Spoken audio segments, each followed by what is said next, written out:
Semiconductors का ताल्लुक है तो चाहे बेसिकली इंडिया चाहता है कि वो सेमीकंडक्टर की दुनिया में अपना एक बड़ा नाम बनाए, जैसे कि ताइवान ने बना दिया।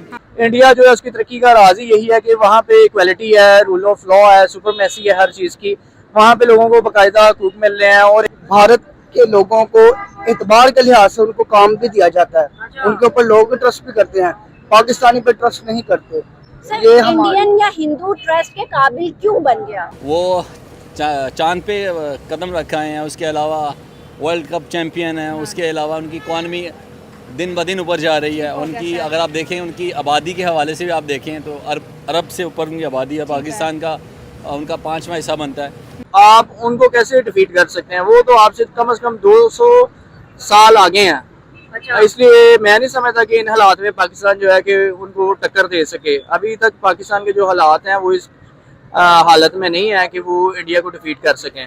स्वागत है दोस्तों एक और वीडियो में। दोस्तों, भारतीय प्रधानमंत्री नरेंद्र मोदी जी ने सेमीकंडक्टर के पार्ट बनाने के लिए 20 मिलियन का इन्वेस्ट किया है और पूरी दुनिया को भारत से मतलब सेमीकंडक्टर का पार्ट 20% देंगे। पाकिस्तानियों का कहना है कि पहले भारत आईटी का हब था और अब सेमीकंडक्टर का हब बनने जा रहा है। तो मतलब पाकिस्तानियों का ये कहना है कि मतलब भारत डे बाई डे आगे बढ़ रहा है और हम डे बाई डे मतलब पीछे जा रहे हैं। क्या वजह है कि इंडिया इतना आगे जा रहा है? क्या भारत के प्रधानमंत्री जो है उनको वो सेफ हैं या फिर मतलब उनको जो फॉरेन मिनिस्टर है वो सेफ है?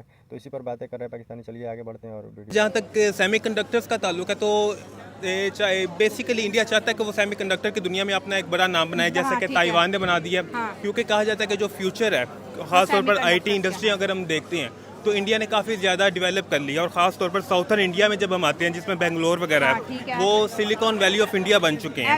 एग्री सर, ठीक है। लेकिन उसके साथ हमें एक और कंपैरिजन ड्रा करने की ज़रूरत है। वो ये है कि हम देखते हैं कि सेमीकंडक्टर तो आईटी इंडस्ट्री में आईटी के इक्विपमेंट्स के अंदर यूज़ हो रहा है। टाइम जहाँ पर पड़ोसी मुल्क भारत को आईटी हब पहले कहा जाता था, 4 बड़े ममालिक मिलकर उसको सेमीकंडक्टर हब बनाने जा रहे हैं और ये कहा जा रहा है, तहकीक की जा रही है कि वर्ल्ड फर्स्ट कंट्रीज में वो शामिल हो जाएगा। सर, सारे सिनेरियोज में जितने भी ट्रेड है, जितनी भी इन्वेस्टमेंट है इंडिया के लिए है, पाकिस्तान के लिए क्यों नहीं?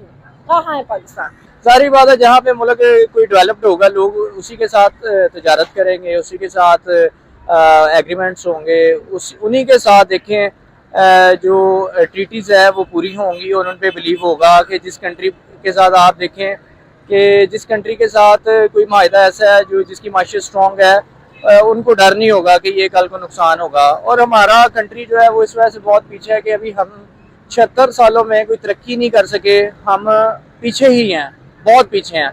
इस वजह से अभी तक फ़िलहाल कोई चांस नहीं है कि हमारा मुल्क भी कोई तरक्की करे। वो चांद पे कदम रखा है, उसके अलावा वर्ल्ड कप चैंपियन है, उसके अलावा उनकी इकॉनमी दिन ब दिन ऊपर जा रही है। उनकी अगर आप देखें उनकी आबादी के हवाले से भी आप देखें तो अरब से ऊपर उनकी आबादी है। पाकिस्तान का उनका 5वां हिस्सा बनता है। तो पाकिस्तान का ओवरऑल मैं अगर देखूँ मेरी नज़र से मेरे परसेप्शन के पॉइंट ऑफ व्यू से पाकिस्तान का कंपैरिजन नहीं बनता। उनकी वहाँ पे इकॉनमी का रेट ज़्यादा है, उनका जीपीजी ज़्यादा है, पाकिस्तान का इतना नहीं है। पाकिस्तान में अभी तक कभी निगरान हुकूमत आती है, कभी तब्दीली हुकूमत आती है, कोई पुरानी हुकूमत आती है। तो कोई शेर आता है, कभी शेर आता है, कभी बल्ला आता है, कभी तीर आता है। 18वीं सदी में फंसे एग्जैक्टली। तो पॉइंट इज दिस, अगर पाकिस्तान को कंपैरिजन किया जाए सर, हम नहीं कर रहे, क्यों आपने बेइज्जती करा दी? हम हमसे मुराद अगर आप जनरली एक क्वेश्चन को रेजअप करें, रेजअप करें क्वेश्चन को, तो उसका पॉइंट ऑफ व्यू यही होता है कि पाकिस्तान का कंपैरिजन अभी नहीं बनता। उनकी तरक्की थोड़ी थोड़ी हम देखते आए थे कि भाई चल रही है, लेकिन जब से पीएम मोदी आए हैं, तीसरा टेन्योर है,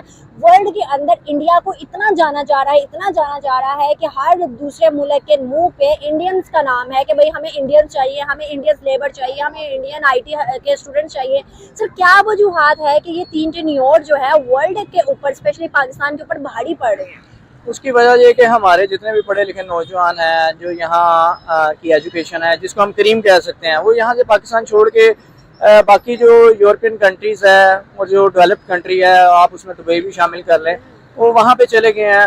और हमारे पास कोई ऐसा है ही नहीं है जो आप कह सकेंगे ये आगे चल सके। अगर कोई है भी तो उस बेचारे को कोई मौका नहीं मिल रहा कि वो आ सके। इंडिया जो है उसकी तरक्की का राज ही यही है कि वहाँ पे इक्वालिटी है, रूल ऑफ लॉ है, सुपरमेसी है हर चीज़ की। वहाँ पे लोगों को बाकायदा हकूक मिल रहे हैं और एक जो गरीब क्लास का आदमी भी है ना, अगर उसकी कोई परफॉर्मेंस अच्छी है तो उसको भी वो प्रमोट करते हैं, उसे रोक नहीं रहे। सेमीकंडक्टर की बात करें कि दुनिया के अंदर जो ट्रेंड इकोनॉमी को बूस्ट करने लगता है, इंडिया उस ट्रेंड के अंदर कूदता है और पूरी दुनिया को कहते हैं इन्वेस्ट करे। अब बात यहाँ पे मैं बहुत गहरी करने वाली हूँ इन्वेस्टमेंट की। इंडिया जिस मुल्क को बोलते हैं कि आके मेरे मुल्क के अंदर इन्वेस्टमेंट करो, अमेरिका हो, यूरोप हो, सिंगापुर जैसी एक या जापान जैसी कंट्रीज हो, वो इंडिया के अंदर आके इन्वेस्टमेंट कर रही है। सर ये जो ट्रस्ट उन्होंने डेवलप किया है दुनिया को में, ये मेड इन इंडिया एक जो ब्रांड वो बनाने जा रहे हैं, इसके बारे में क्या ख्याल है? मेड इन इंडिया ब्रांड तो बनेगा, मुझे तो लगता है, लेकिन पाकिस्तान में भी कमी नहीं है। लेकिन पॉइंट इज़ दिस, मैं पाकिस्तान की पेट्रोलिज्म पॉइंट ऑफ व्यू से ये बात करूँगा, हम पाकिस्तानी किसी से पीछे नहीं है, लेकिन कंपैरिजनिंग पॉइंट ऑफ व्यू से इंडिया हमसे आगे है, वो चीज़ है। हम बेशक वो हमारा नेबर कंट्री है और साथ में हम इसको समझते हैं कि इंडिया में अगर आप देखें, आपने बात किया चिप सिस्टम की, तो उसको अगर देखा जाए वो बड़ा यूटिलाइज करा रहे हैं, वो ट्रेंड सेटिंग को अडॉप्ट करते हैं। तो पाकिस्तान में ये चीज़ थोड़ा सा देर से आती है, तो आ जाएगी पाकिस्तान में, हम नाउम्मीद नहीं है। आई एम वेरी होपफुल कि पाकिस्तान में ये चीज़ें आए हैं। पाकिस्तान में एक ही चीज़ आती है, दहशतगर्दी, ये भी है, भर के आती है। भारत के लोगों को एतबार के लिहाज से उनको काम भी दिया जाता है, उनके ऊपर लोग ट्रस्ट भी करते हैं, पाकिस्तानी पे ट्रस्ट नहीं करते। सर इंडियन या हिंदू ट्रस्ट के काबिल क्यों बन गया? देखें, सबसे बड़ी बात यह है कि हम कुरान को पढ़ के उसको भूल चुके हैं, वो अपनी किताब के ऊपर आज भी अमल कर रहे हैं, इसका ये इशू है मेन।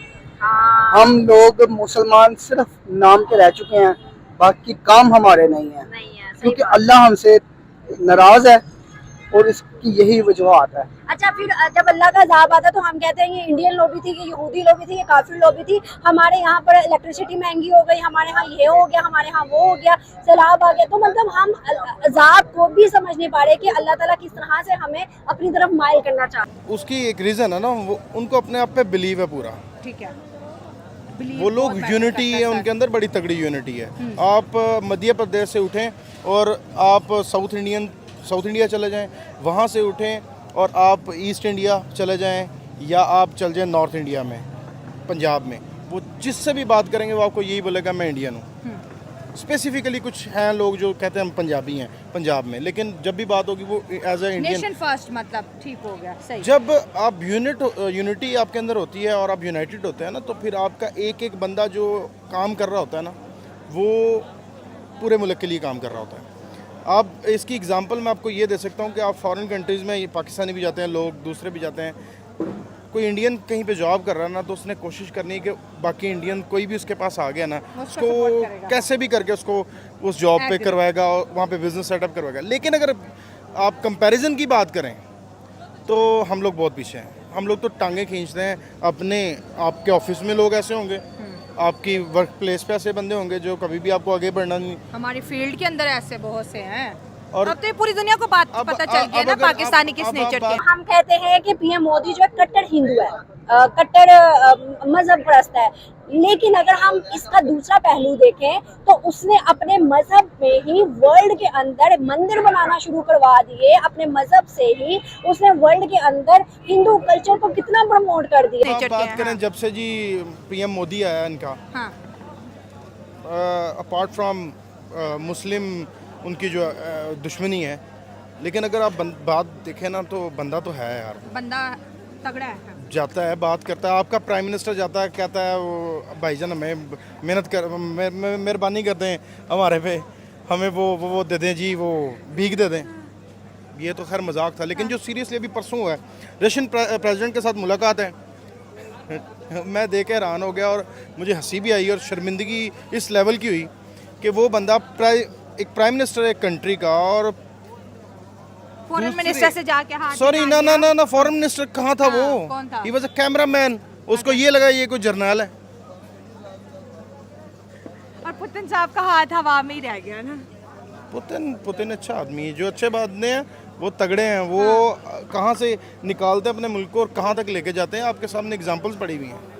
ठीक है, अगर हम लोग सिर्फ वो अपनी इलाकाई दुश्मनी को लेके बात करें तो वो एक अलग बात है। अब दुश्मनी इंडिया और पाकिस्तान की बड़ी छोटी सी लगती है, ऐसे लगता है ये मजाक ही हो गया। वो मुल्क आप देखें कि मोदी साहब जंग हो रही है रशिया और यूक्रेन में, रशिया के भी प्राइम मिनिस्टर से गले मिल रहे हैं और यूक्रेन के भी प्राइम मिनिस्टर से। तो सही भाई इतनी पावर, ये अमेरिका देख के हैरान होगा कि ये क्या कर रहे हैं। वो पॉलिटिक्स को समझते हैं। जियो पॉलिटिक्स यही होती है, जब आप किसी के दुश्मन नहीं होते ना तो फिर आपको सबका दोस्त होना पड़ता है।